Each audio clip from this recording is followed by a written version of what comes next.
जय जगन्नाथ नमस्कार बंधु माने आज भिडियो आम जाना सुभद्रा योजनार चतुर्थ किस्ती विषय एक बड़ अपडेट। आज ओडिशार माननीय मुख्यमंत्री मोहन चरण माझी डीबीटी मोड द्वारा सीधा सड़क भाव में लाभान्वित महिला बैंक अकाउंट को टंका पठाइबे। तेणु आज भिडियो आम जाना केते टंका आसीबो, क्यों माननकु केते टंका मिलिबो एवं क्यों समय टंकाटा एक्जेक्टली बैंक अकाउंट को ट्रांसफर हेबो, केमिति चेकआउट करेंगे तो आम डिटेल्स रे डिस्कसन करवा। भिडियो को शेष पर्यंत देखंतु, कारण शेष में मुझे कहबी मोबाइल रे केमिति आपण चेक करि पारिबे टंका आसीछि कि नहीं। तो बंधु मैंने ओडिशार सरकार द्वारा यही जो सुभद्रा योजनार चतुर्थ किस्ती जोटा रही महिला मानक पई एक बड़ आर्थिक सहायता योजना। तो यही योजना अनुसार योग्य महिला माने प्रति वर्ष 10,000 टंका लेखाएं पाते दुईटा किस्ती रे। तो दुईटी इनस्टलमेंट जोटा रोचे 5,000 टंका लेखाएं। तो आज सरकार द्वारा चतुर्थ इनस्टलमेंट जोटा रही चतुर्थ किस्ती टंका डीबीटी माध्यम जहाँकि डायरेक्ट बैंक अकाउंट को डीबीटी मोड द्वारा महिला मानक बैंक अकाउंट को पठाଯିବ। तो डीबीटी अर्थ होची सीधा सड़क आपण बैंक अकाउंट को आसीबो, डायरेक्ट बेनिफिट ट्रांसफर जोटा कहउचंती। तो एबे आसुची एबे प्रश्न होची क्यों माने चतुर्थ किस्ती जोटा टंकाटा पाइबे। तो क्यों महिला माने पाइबे ना, जो महिला मानकर जो सुभद्रा योजना आवेदन करिसंती जो पुराना हिताधिकारी माने, तो से मानकर जदि आवेदनटा एप्रूव होईछि तो से माने ही लाभान्वित हो पारिबे।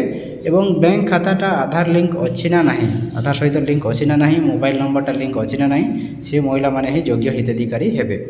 तो से मानक बैंक खाता को टंकाटा आसीबो। तो किछि महिला मानकर जोटा रही कारण 1 कोटी ऊर्ध्व महिला मानक बैंक अकाउंट को जेहेतु ट्रांसफरटा करा जिवो टंकाटा, तो किछि महिला मानकर टंका आज किंबा गोटे 2 दिन मध्य बैंक खाता को क्रेडिट हो पारे। तो एबे आसंतो जानिबा टंका आसीछि कि नाही, केमिति कोन चेक करिवे। तो आपण माने 3टी उपाय रे चेक करि पारिबे आपणको टंकाटा आसीछि कि नाही। तो बैंक एसएमएस जोटा आपणकर टंका आसिले बैंक रो एसएमएस टा मध्ये आसीबो आपणको टेक्स्ट बॉक्स के मेसेज बॉक्स रे। तो बैंक पासबुक अपडेट रे मध्ये आपण जानि पारिबे, निकटस्थ बैंक को जाई पासबुकटा मध्ये अपडेट करि पारिबे। मोबाइल बैंकिंग किंबा एटीएम द्वारा आपण मोबाइल बैंकिंग द्वारा बैंक बैलेंसटा मध्ये चेक करि पारिबे जे कोनसे मते एटीएम रे।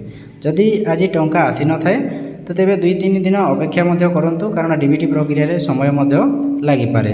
तो फ्रेंड्स आज दिन 11टा सुद्धा समस्तंको जो हिताधिकारी अछंती योग्य हिताधिकारी महिला माने, तो सेमानंक अकाउंट को डीबीटी मोड रे पैसाटा ट्रांसफर करा जिवो। तो 5 कोटी ऊर्ध्व टंका समस्त बैंक अकाउंट को ट्रांसफर करा जिवर कहिसंती। तो आज माननीय मुख्यमंत्री करकमल आज पुरी जिलार तालबणिया ठारे माननीय मुख्यमंत्री तांकर निजर करकमल योग्य हिताधिकारी माननकु टंकाटा प्रदान करेंगे। तेणु बंधु मैंने यह सुभद्रा योजनार चतुर्थ किस्ती जोटा अपडेट। जदि आपण मानक यह योजना एप्लाय करछंती तेबे कमेंट लिखंतु मो खाता को टंका आसी कि नहीं। तो यहपरि ओडिशा सरकार समस्त स्कीम अपडेट पाई वीडियो को लाइक करंतु, चैनल को सब्सक्राइब करंतु एवं वीडियो को शेयर कर दियंतु।